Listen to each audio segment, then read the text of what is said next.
Il lavoro che faremo è quello di partire per tempo.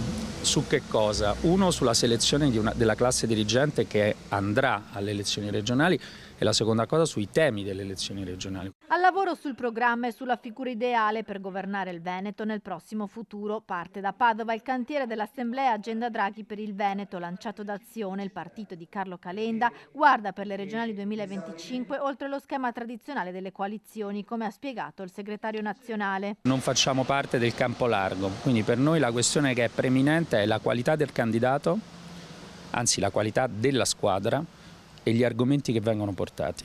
E in questo avremo un'interlocuzione con le due coalizioni e lo faremo sulla base però non la destra, la sinistra, i fascisti, i comunisti, perché è una roba di cui non ci frega nulla, ma di chi propone una cosa che migliora la vita dei cittadini e delle imprese, perché è l'unica cosa che ci interessa.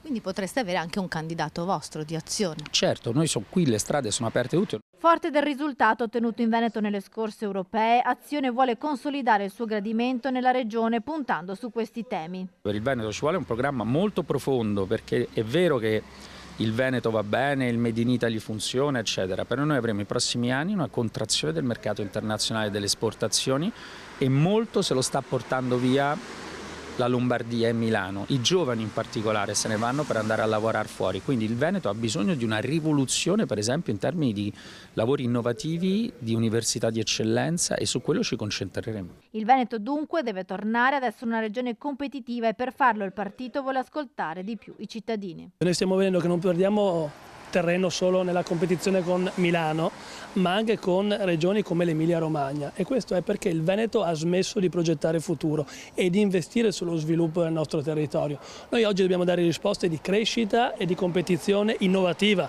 agli imprenditori, ai commercianti, agli artigiani, alla scuola, alla sanità.